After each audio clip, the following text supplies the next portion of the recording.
So,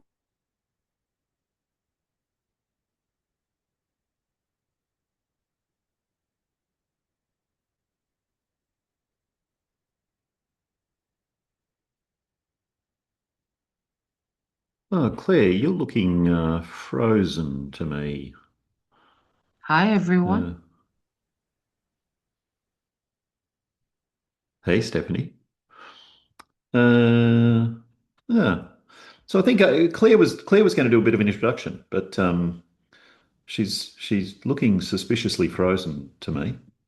So I'll just ad lib for I don't know, a minute or two, and hopefully Claire will rejoin us. Oh, there we go. She's jumped off, which means she's coming back, and um, I suspect that's going to be very soon. Um, and she'll be able to do her Beckett McEnroy introduction, and and then I'll be able to step in from there.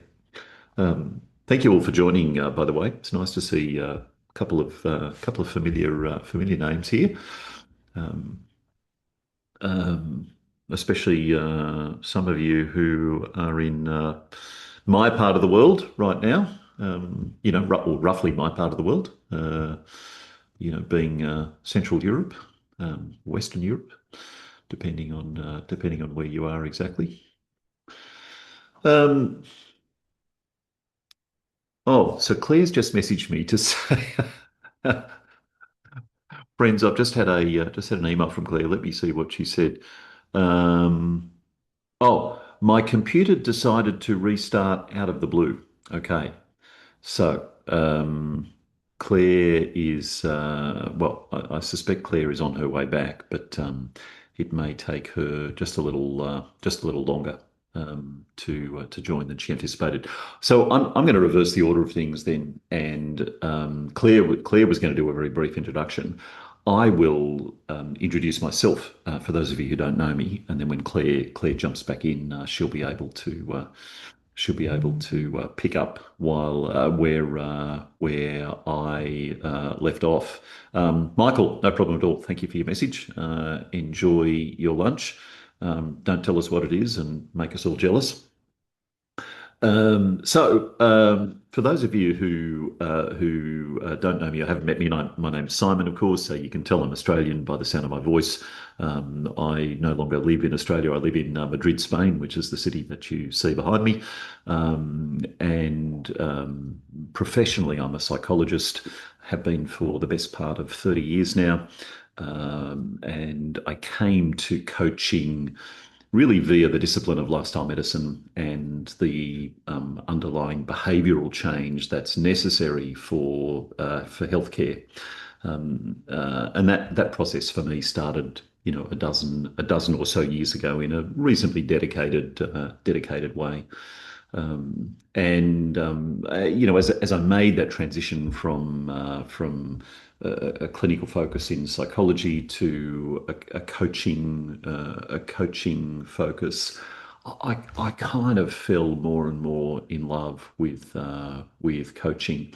I was very fortunate in my professional background that I was exposed to some what I would call coach-like approaches to therapy very early on. So things like solution-focused brief therapy, narrative therapy, constructionist ideas, strategic family therapy, Milan systemic family therapy, and so on. So those were all very important influences, which is really why I'm talking about what I'm talking about today.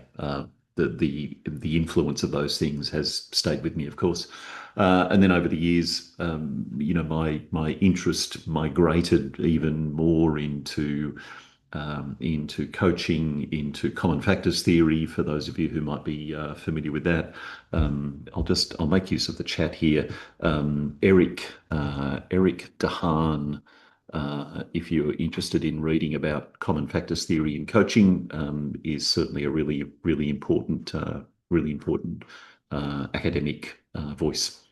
So since getting involved in coaching, I kind of split my attention down two pathways. One is the health coaching pathway, and I teach on faculty for a health coaching school in the US.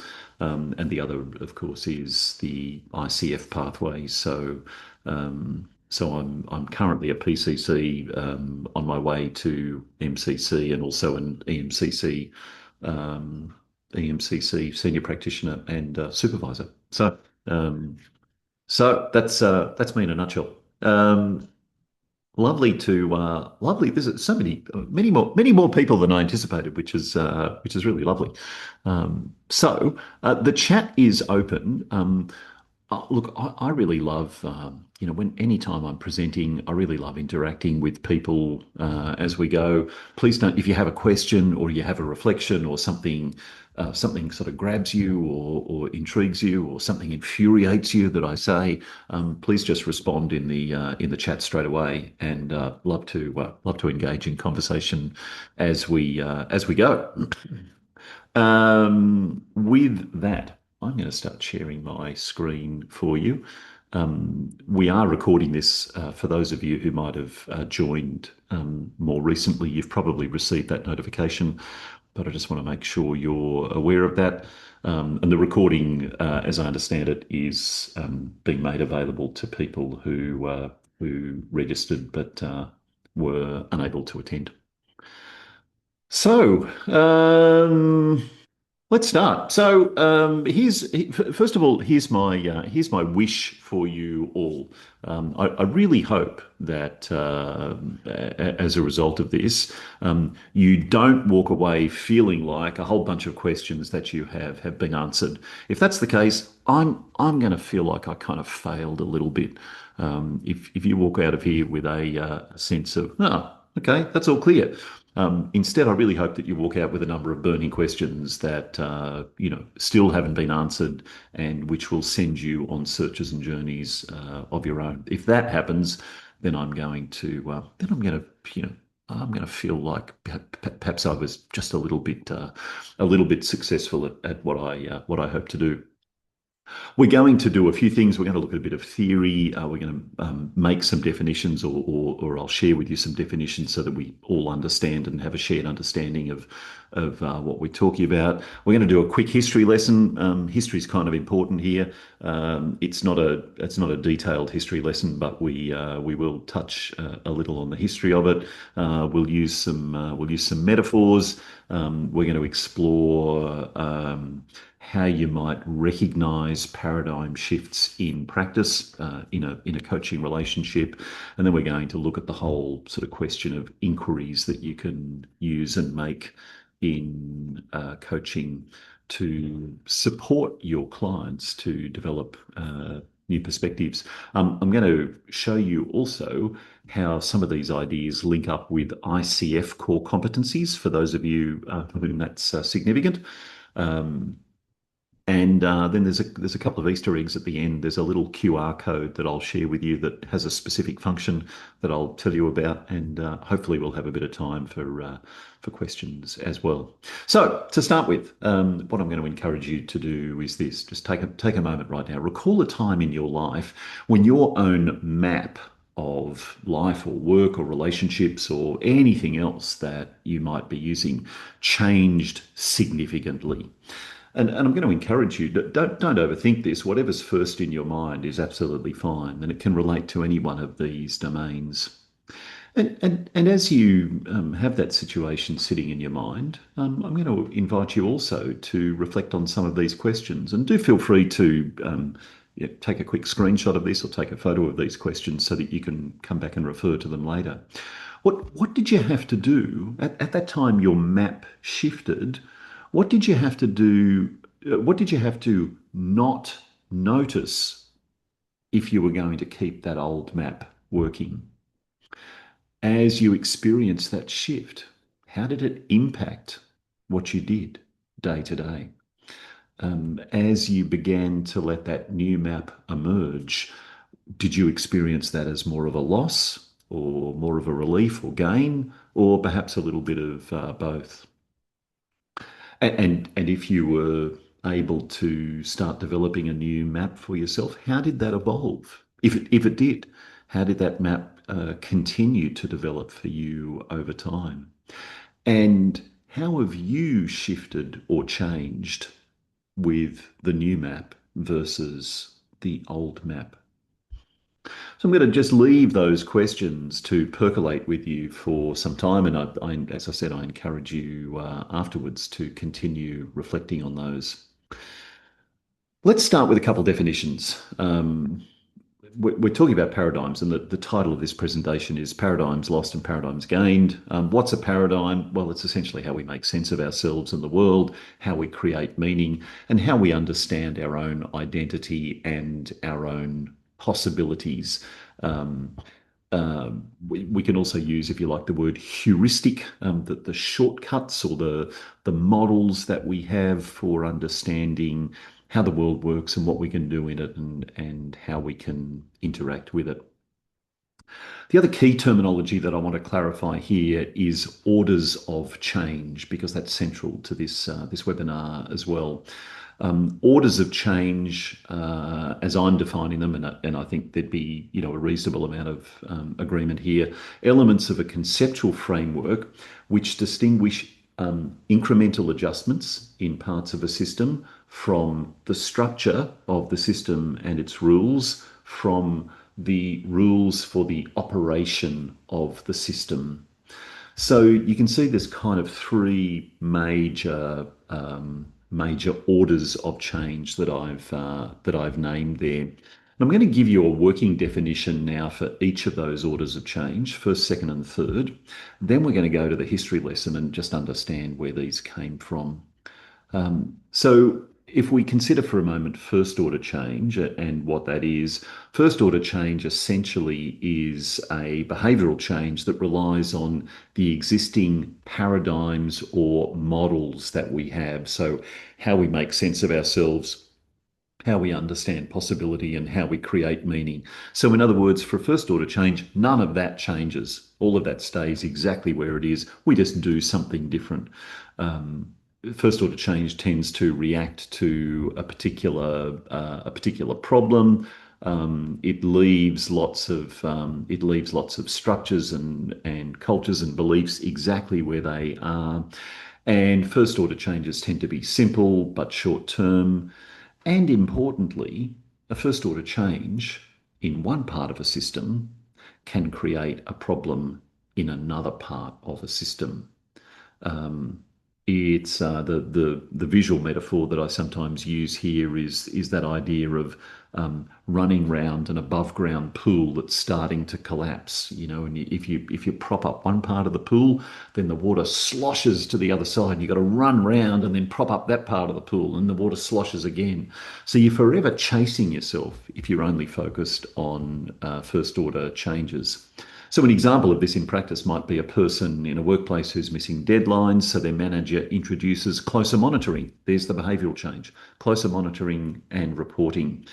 But the monitoring then consumes valuable time that could be used elsewhere in the organisation, and it also has the effect of turning intrinsic motivation, the intrinsic motivation that was there, even if in a small degree, into some feeling of external compliance on the part of the person. So there's the new problem that's created by addressing the old problem at a first order level.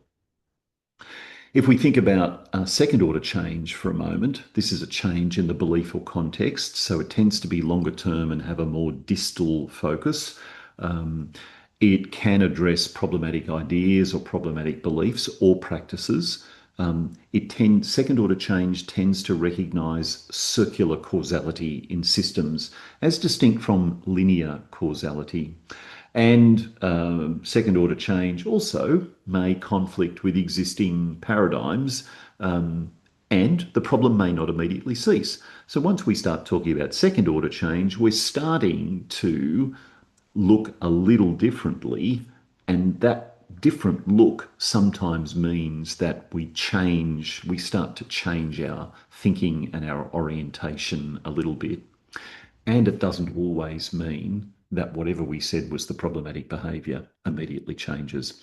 So, you continuing our existing example, the same person's missing deadlines. The manager realizes that the deadlines were set arbitrarily in a planning meeting several months ago, and they're not actually reflecting any more workplace needs. And other people are missing them too, but they're just better at hiding it. So this one person who's not so good at hiding it tends to stand out. So it's actually the deadline system itself that's producing the problem or the failure here, not necessarily the behavior of the individual. So the manager changes that system then, removes the deadline system and perhaps puts some other system in place. So there's a different type of change here that's not immediately connected to the person experiencing apparently the difficulty with deadlines. If we think instead at a third order change level, a third order change really represents a significant shift in the kind of entire fabric of what's going on. And a third order change means examining how the system's paradigms intersect and interact with others. A third order change can also enhance autonomy and flexibility and reflexive action in the system. But it does involve a significant cognitive load for everyone because the paradigms, those very fundamental building blocks, our beliefs, our attitudes, and so on, are being continually questioned by our perspective on this. So if we think again about the example that we've been using, that same person missing deadlines, this time, before acting, before taking any action at all, the manager notices that her own anxiety spikes when someone misses a deadline. And she realizes that her approach to managing has been organized around her own belief that her value as a leader depends on everything in the organization running smoothly. And therefore, any disruption to things running smoothly becomes a threat to her own identity. And once she's realized that, that recognition may help her to become less reactive, to become more curious, and more able to sit with uncertainty longer. And you can see that the more that we get out to these distal levels of change, the less likely it is that there's any immediate change to that behaviour that we were talking about at the start. So that's a kind of a very, very quick overview of how we might conceptualize orders of change in this way, using the same example all the way through. I said I want to give you a very quick history lesson, and I will. And the history I think is important here. It's for me as a clinician kind of turned academic. The history of ideas is very important. Acknowledging the source of the ideas that we're currently working with, and understanding their historical origins and the way that they've been influenced over time is also important. This is not a complete history. In fact, it's the other thing that I might say is any sort of history really requires us to acknowledge a constructionist perspective. There is no objective history of anything. There's the history that we create by what we choose to look at. Nevertheless, Bertrand Russell, the mathematician more than 100 years ago, who's famous for his theory of logical types, was attempting to solve the paradox, which became known as Russell's paradox, of the set of all sets that don't contain themselves. Now, if you've ever studied set theory, you'll understand this paradox straight away. If I try to create a set of all sets that don't contain themselves, I can't do it, because as soon as a set contains itself, it doesn't belong here. As soon as a set doesn't contain itself, it should belong here. So I create this endless paradox. Importantly, what Russell realized was that there's a layer outside of sets. And that layer outside of sets, called classes, is critical here. and classes are the way in which we represent sets. So if I turn this into a coaching example, I could create, for example, the set of all coaching questions. Every single coaching question you can imagine goes into this set. But the set itself is not part of the set because it's not a question. It's a different type of unit, it's a different type of structure. I could create another set of all the ICF PCC coaches or all the ICF MCC coaches. But those sets are not part of themselves because they're not themselves PCC or MCC coaches. So this is the problem that Russell was trying to solve, and it's really what started this idea of first and second order thinking. About 50 years later, Gregory Bateson ran a research project at the VA hospital in Palo Alto, California. He was studying communication patterns in people with schizophrenia. And he was then joined by Jay Haley, John Weakland, and Don Jackson, and together they founded the Mental Research Institute in Palo Alto. For those of you who've ever studied family therapy, you'll know that this is also an important flexion point for the origins of family therapy in the 1960s and 1970s. A gentleman named Paul Watzlawick later joined, and subsequently, Watzlawick, Weakland, and Fish published this book called Change, Principles of Problem Formation and Problem Resolution. That's where they really distinguished first order and second order change in the terms that we've been describing. Just a little bit more history. Third order change itself is less clear, to be honest. Watzlawick, Weakland, and Fish certainly didn't describe third order change. Subsequent writers like Bartunek have endeavoured to describe third order change.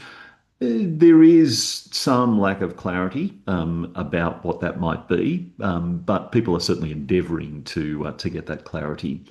And so we've talked kind of historically, if we talk about descendants of this thinking, in other words, as this thinking began to be conceptualized, where has it taken us?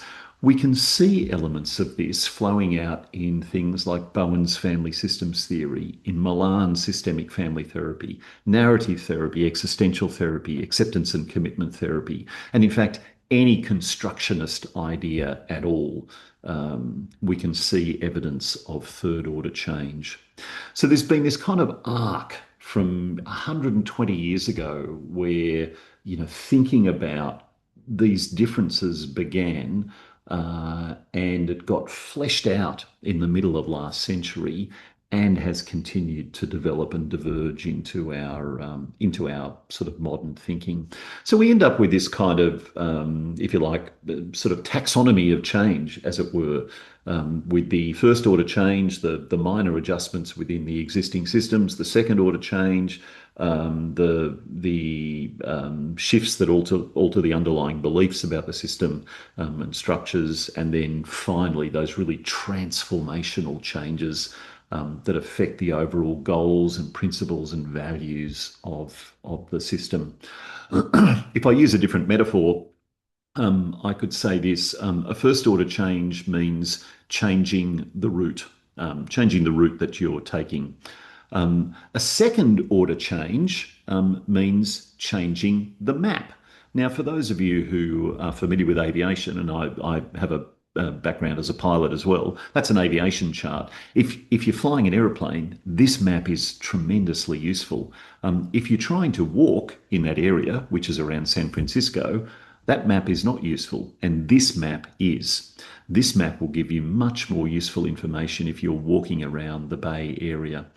So a second order change means changing the map you use to do what you're doing. A third order change means realize you're creating the map and then change the system or the process for the creation of maps.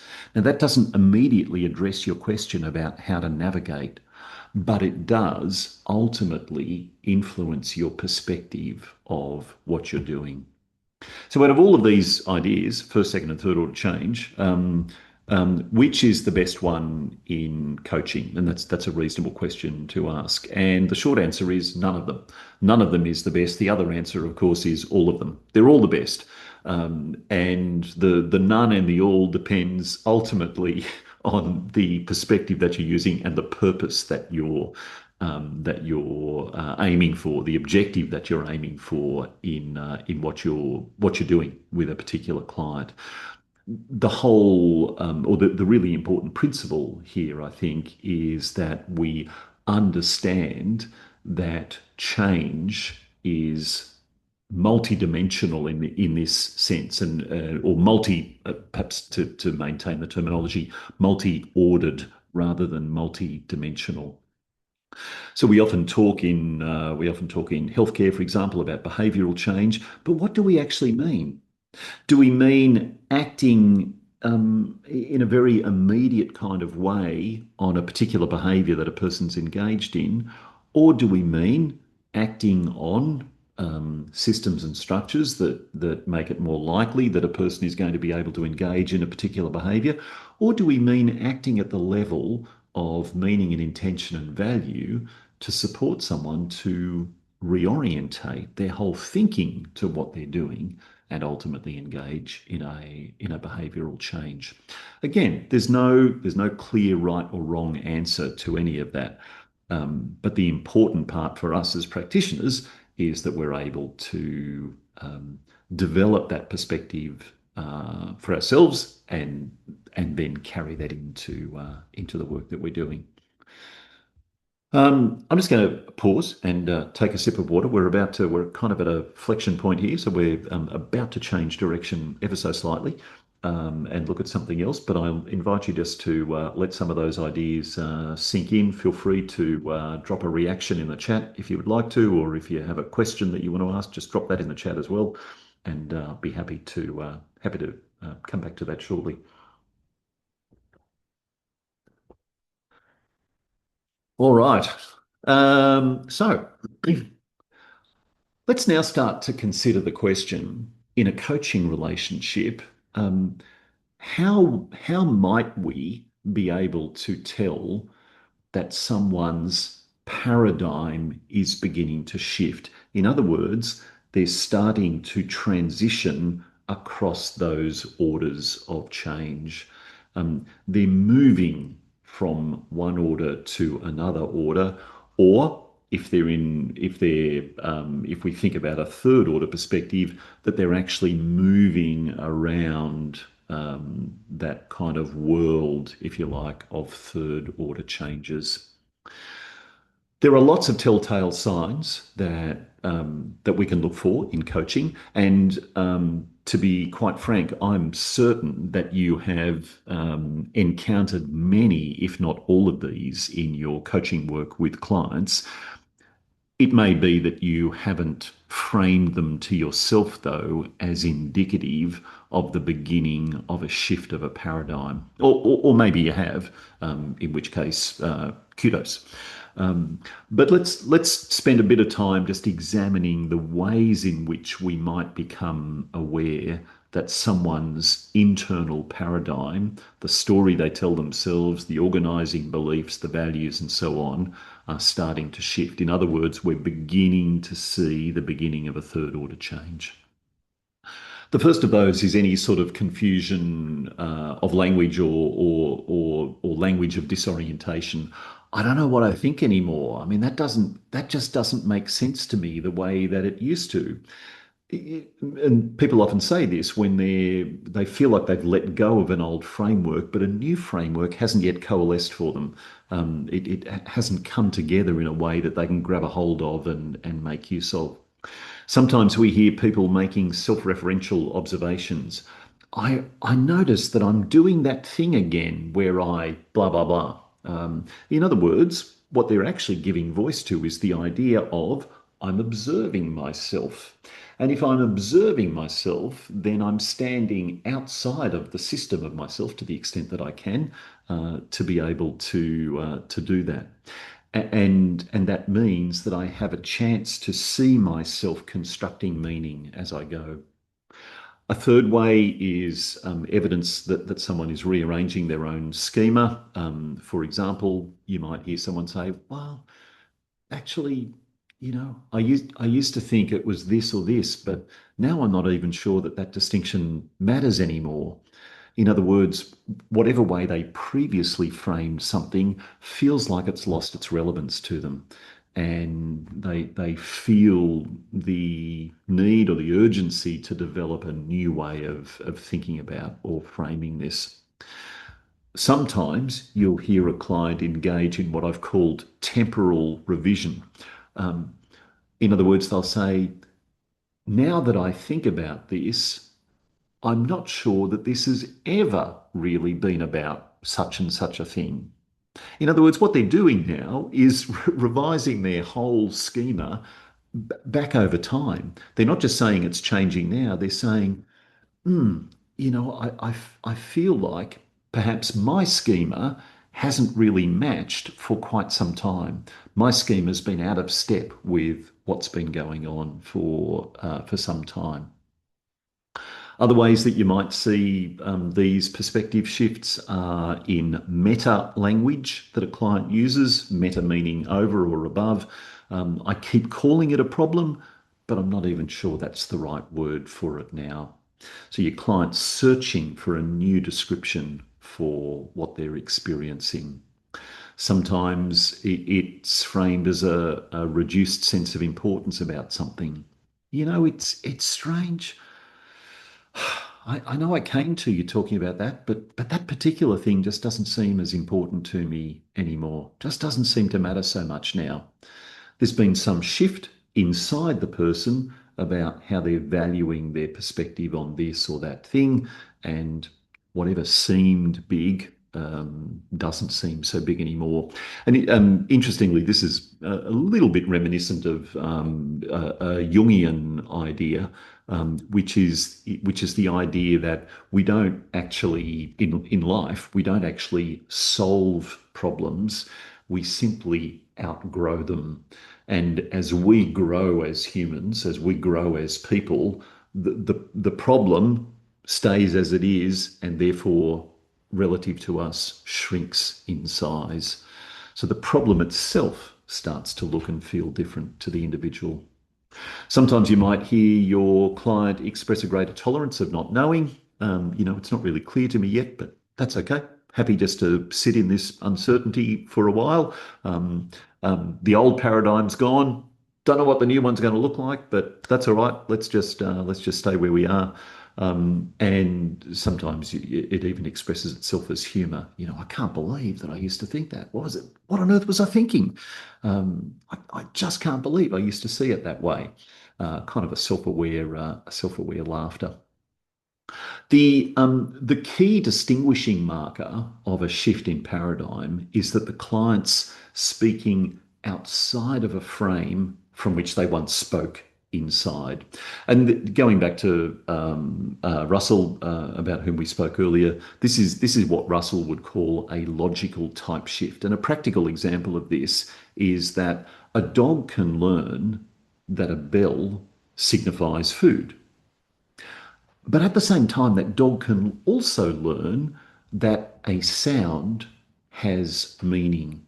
So you can see there's a learning about learning there. The dog can learn two things. When I hear this bell, I'm getting food. And I'm also learning that sounds generally mean something in life.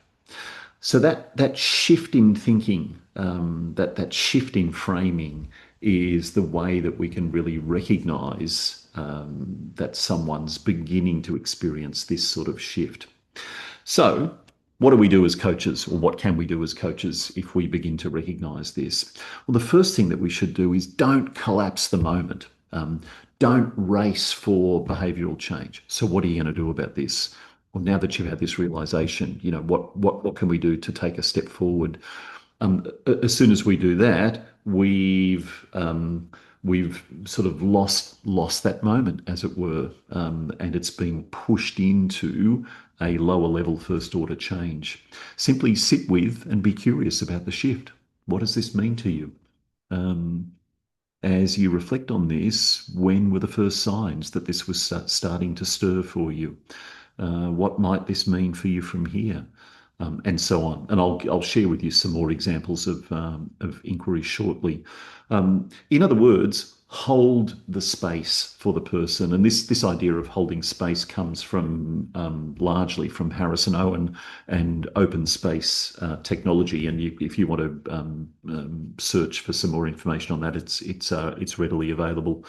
So, in other words, what we're aiming to do is create the right conditions for people to have deep, transformative discussions without controlling the process of that. Or more simply, don't just do something, sit there, just sit with it and let it unfold for a period of time. So, our response as coaches is really critical here if we're to allow the possibility of third order change to begin to emerge for our clients. I'm going to share with you now some inquiries, but before we go there, I'm actually going to share the caveats about inquiries. And the caveats are important. The first is that inquiries or questions alone do not produce third order shifts. So there's no magic here. There's no playbook or rule book. I can't give you I can't give you a bunch of questions that are guaranteed to make this happen for your clients every time. The most useful framing for this, I think, is the idea that we do everything we can to create the conditions and collaborate with the client to create the conditions and then allow whatever happens to happen. It's a little, if I were to use an everyday metaphor, I'd say it's a little like gardening. Um, you can't make carrots grow. You can't make tomatoes grow. You can't make a maple grow.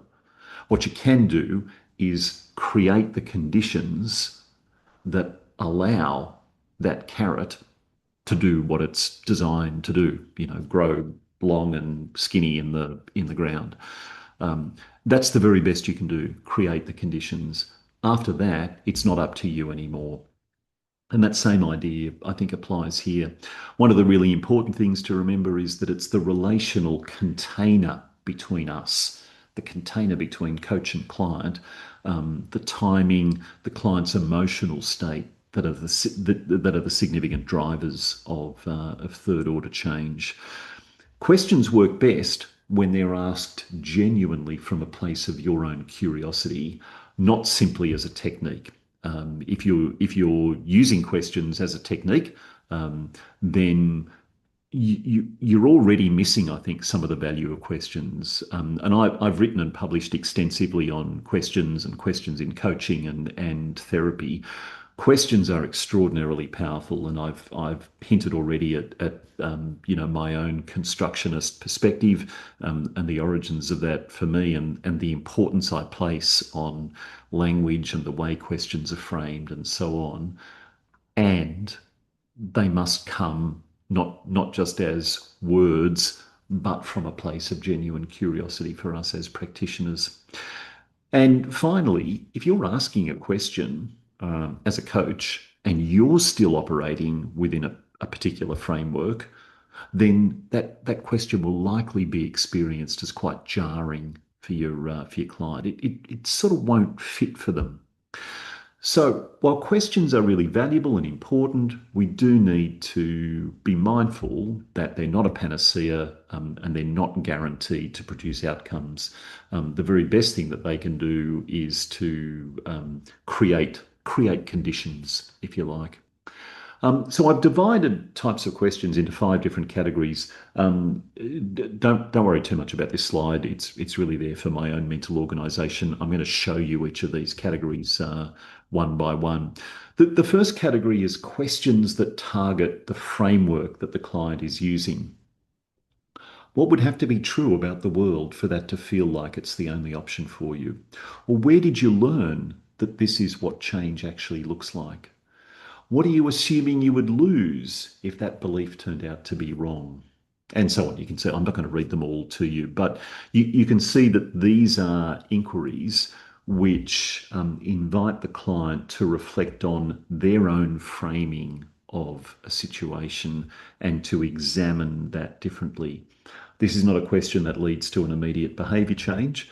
It's not a question that invites the client necessarily even to think about modification of systems and structures, but it is a question, or it is a series of questions that invites the client to reflect on how they frame a situation to themselves.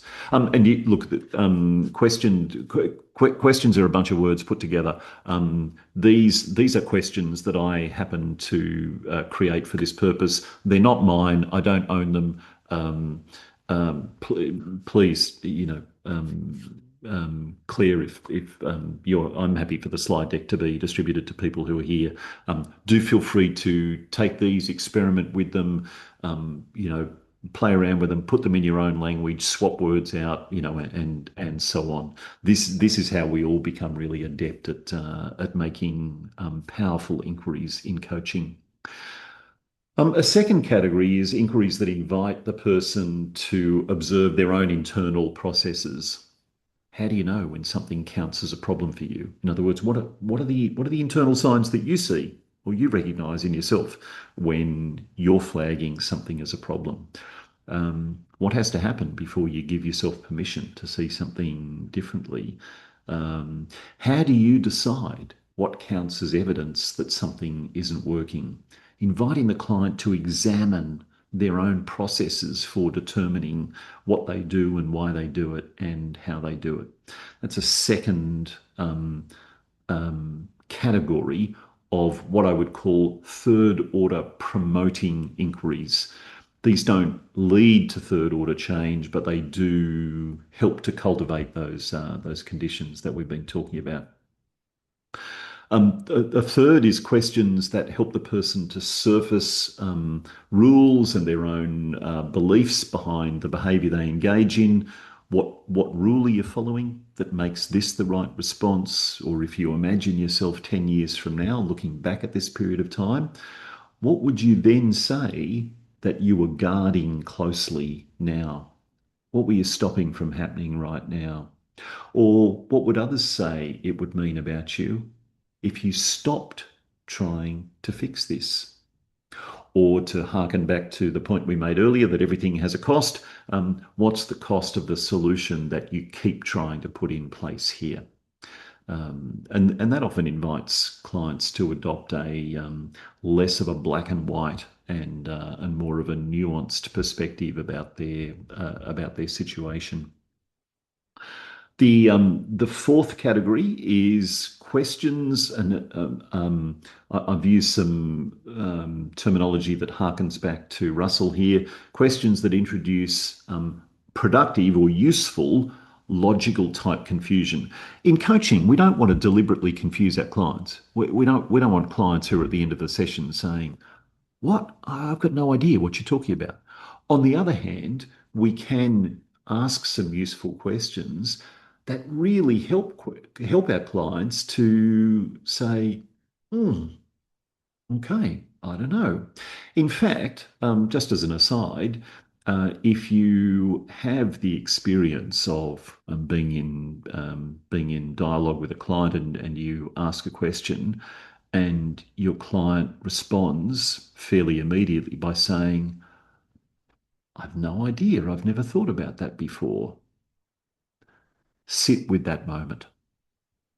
You've just asked an extraordinary question. If that's your client's response, you've asked an extraordinary question that they have never asked themselves before. So sit with that moment and let it resonate and percolate and other 8 words so that they can do something useful with that. So some examples here. Would you prefer more to change the situation or change the meaning of the situation? That question makes your client think, "Oh, okay, yeah. Um, do I want to do something different, or do I want to, think differently about what I'm doing here?" If what you're calling a weakness is actually a strategy, what would it be a strategy for? um, another question that invites your client to think differently about what they're doing and imagine a different possibility. And then finally, questions that invoke, my favorite concept, constructionism. Who are you when you're not trying to deal with this? Who are you as a person? Um, or who in you would have to emerge for this to no longer be an issue? Really inviting the client to think about how they construct themselves, how they see themselves, how they are in the world with you and with others. Um, so, a bunch of questions there that after this, I'm going to invite you to continue to reflect on, play with, try out, see what responses you get. Remember, there is no perfect question. The questions don't do the work. You responding to the client collaboratively with a curious question that comes from the moment that you're both experiencing is what does the work here. And the more we become adept at using language to frame questions, the more likely we are to be able to be responsive to those. So, what does all this mean? What does third order change mean for some of the cherished concepts that we have in coaching and, for that matter, psychology, like locus of control? Locus of control says what I can control versus, what I can't, or where I locate my control. But if we adopt this third order perspective, a systemic perspective, it's actually the system that produces the behavior, not the individuals. What does that mean for locus of control? If we talk about self-efficacy, self-efficacy occurs in a system that's responsive to your actions. If that system is not responsive to your actions, it's very hard to develop a sense of self-efficacy. What about growth mindset that we hear and read so much about? Um, how then do we take account of structural constraints and their effects? Think about issues like health equity, for example. What does that mean for growth mindset? Even our idea of motivation. Motivation emerges from needs, but how does the whole system interact around needs rather than just the individual? We talk about resilience as being a desirable internal quality, but resilience makes individuals bear the brunt of a damaged system from this perspective. And then finally, emotional regulation.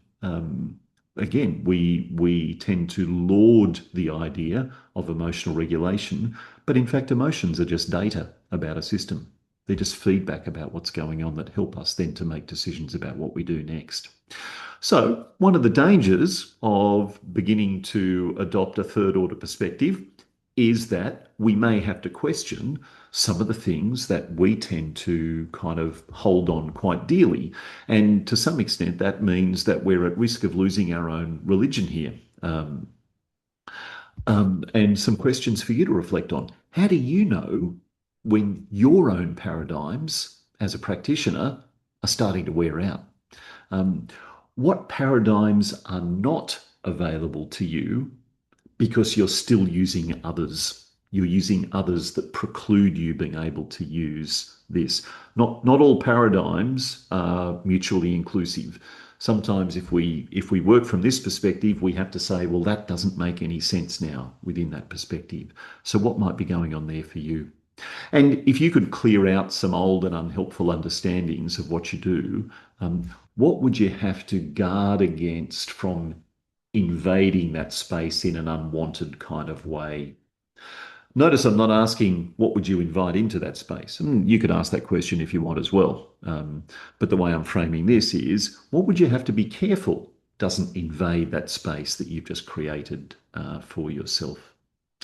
So, a third order perspective or adopting a third order perspective has really profound implications for everybody, has profound implications for people in a system, including us as practitioners, because it means that as we engage in the process of paradigm shift, somewhere along the line, we probably need to let go of some ideas that we once cherished and valued and leave them behind as we move ahead into different and new perspectives.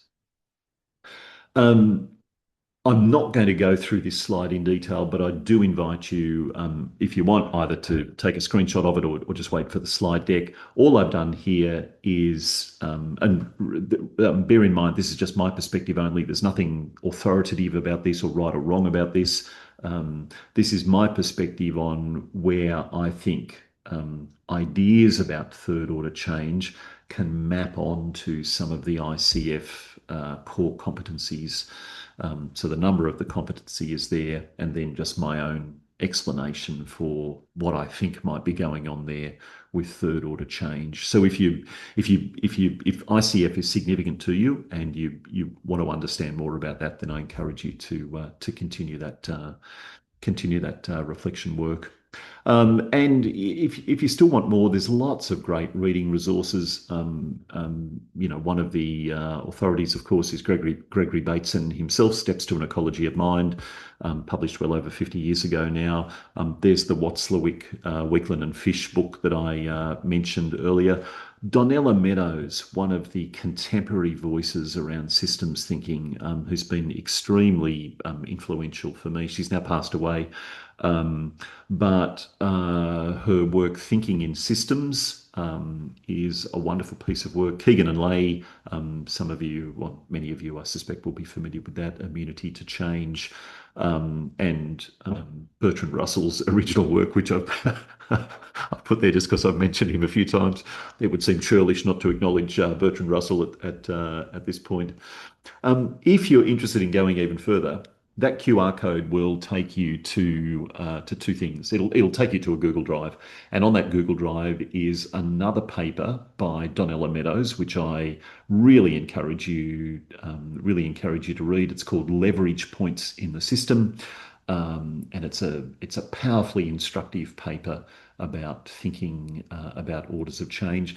There's also an inventory there that I created myself, entirely untested, but it's designed to not be a diagnostic, but to be a reflective tool to help you develop a sense of where does your thinking naturally tend to sit?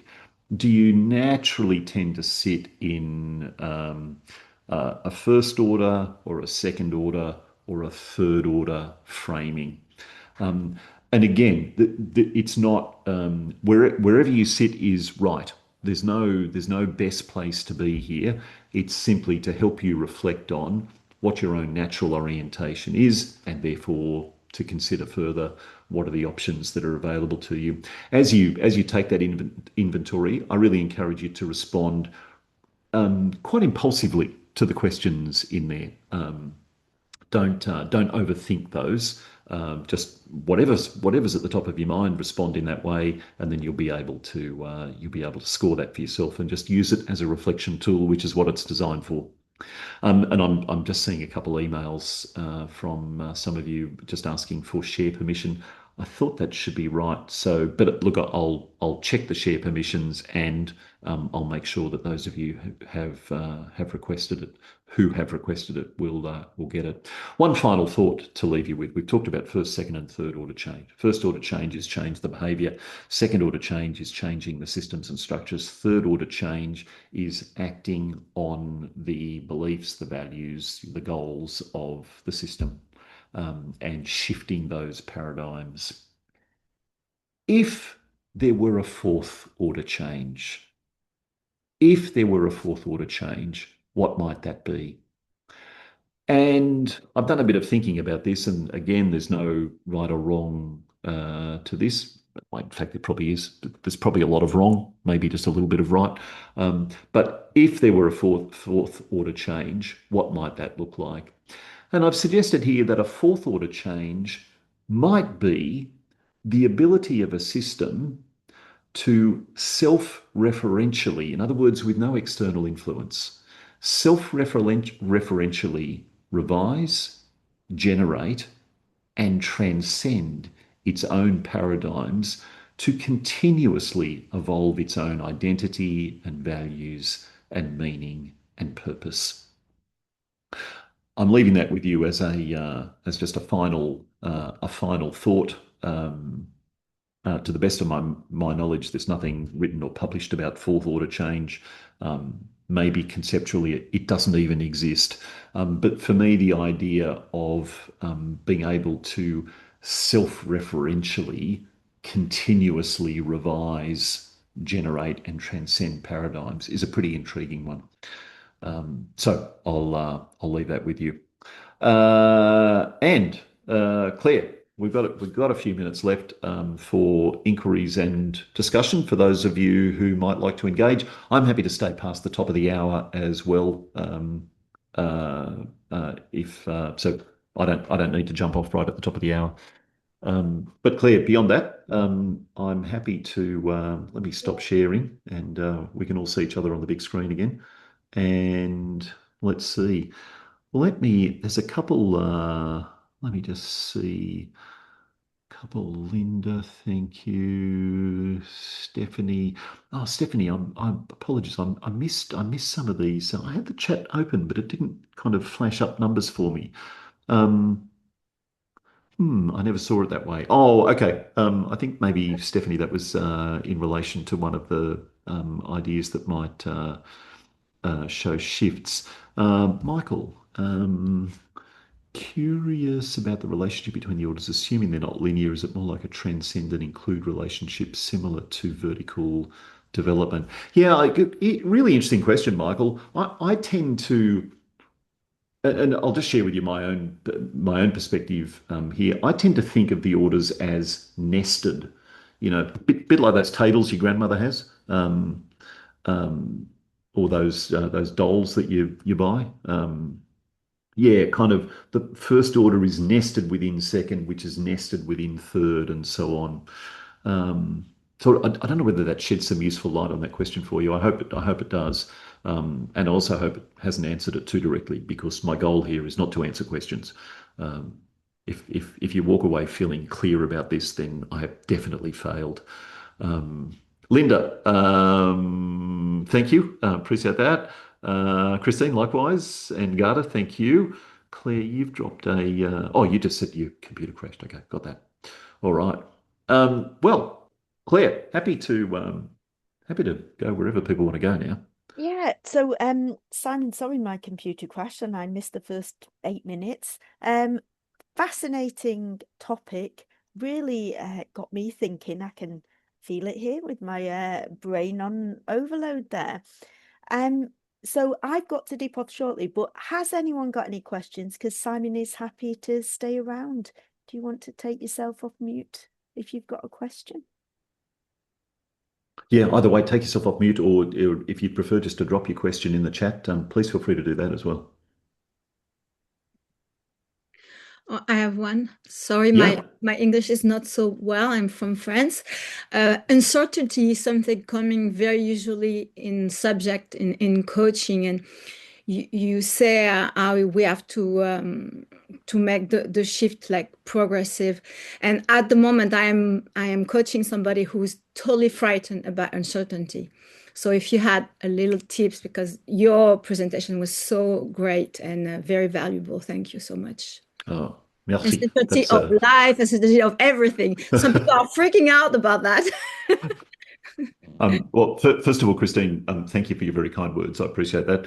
Um, um, so if I'm hearing the question correctly, that the client you're working with has a significant fear of uncertainty in their own life. Okay. S- Um, so let's sort of use the orders of change idea here. If you were to work from a first order perspective, in other words, a behavioural change perspective, that might look like simply working with that client to say, well, let's plan some activities that have just a small amount of uncertainty to condition you to the idea of uncertainty gradually over time. That would be a fairly typical, first order perspective. If we took a second order perspective, that might be asking the client to reflect on some times or situations where they noticed differences in their level of anxiety about uncertainty, and to be attentive to what those different conditions or circumstances were. For example, perhaps they feel more comfortable with uncertainty when they're in the company of other people, maybe. Or perhaps they feel more comfortable with uncertainty when it relates to something professional rather than something personal, for example. So you're understanding a little bit about the systems and the structures there. If you were to take a third order perspective with this client, then that could look like, um, well, it could look like lots of things. For example, you could invite the client to share with you um, when they first became aware that they had this unpleasant experience of uncertainty in their life. It could be inviting the client to share with you if they weren't feeling uncertain in this moment, what would they be feeling in this moment? It might be inviting the client to reflect on how they know that this is a dislike of uncertainty versus an anticipation of change. And I'm using the word anticipation, perhaps in a slightly more positive framing there, something that we can enjoy and appreciate. Um, um, you might ask your client if you were to um,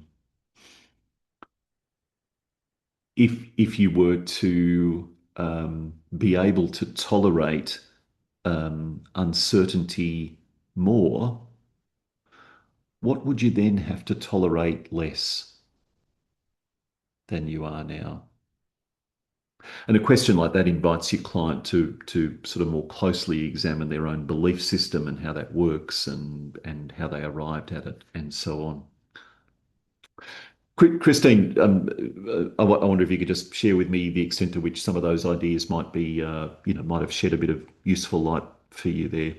Very, very good. I'm preparing my next session. Okay. Although we don't prepare in advance a coaching session because at the moment, but you open a lot of doors. Thanks so very Absolument. Merveilleux. Merci. Merci. Merci. Si. À vous. À vous.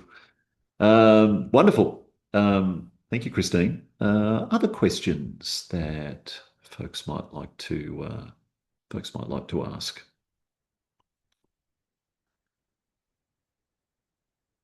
Claire said she had to. I think Claire's teaching actually, so that's why she's had to jump off at the top of the hour.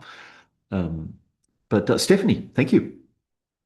Yeah, I just wanted to quickly ask if, well done, great session, and a lot of things, lots of insight to reflect on.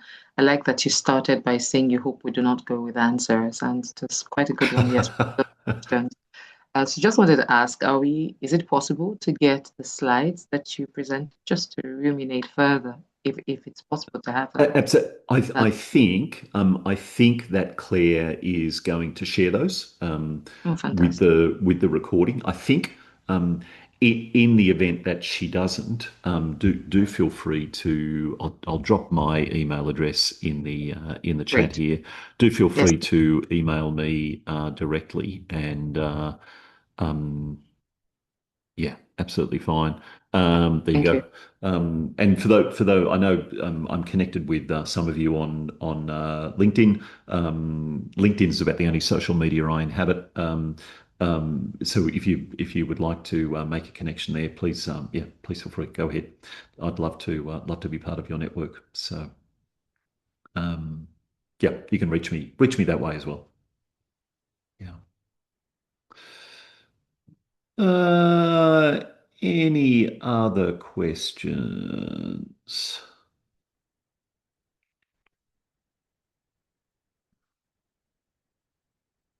if there's no questions, I might invite anyone who wants to perhaps share a reflection or a takeaway, something that's stuck with you or stood out to you. Feel free to drop it in the chat if you want, or share it verbally. Just something that really kind of grabbed you in some way or caught you in some way. Anything at all that you might want to share here. And if you don't, that's absolutely fine as well. I don't want to put anyone on the spot here. I relate with the No. mathematic subject because a lot of time I think that coaching is like resolving personal human equation, very complex. And very often I told my client that we're doing mathematics. It's a metaphor, of course, but I was really surprised that you're interested in that subject too. So Yeah, yeah. Well, I mean, and I mean, yes, I'm interested in it, and to be honest, I mean, it's a significant part of the origins of what enables us to think in this way. Were it not for the early explanations of set theory by Bertrand Russell and others, then I don't know, maybe our whole thinking about this might have developed differently. But yeah, yeah, it's a fascinating history, I think, to what we do. Thanks, Christine. I appreciate it. All right. Well, it's not looking like there's questions, which is fine. Um, do feel free if you have a question that comes to you afterwards. Susan, thank you. If you have a question that comes to you afterwards, do feel free to email me, and very happy to stay in conversation with you and yeah, see what might emerge for you from this. Lynn, thank you. Appreciate that. And yeah, it was lovely to see so many people here and interested in the topic. Um, so my best wishes to you all, wherever you are in the world. I think for some of you it's either early in the morning. We had some folks here from Singapore earlier, where it's very late. So all right. All right. Well, thank you all again. It's been a pleasure to do this, and look forward to being in contact with you down the track. Thanks, everybody.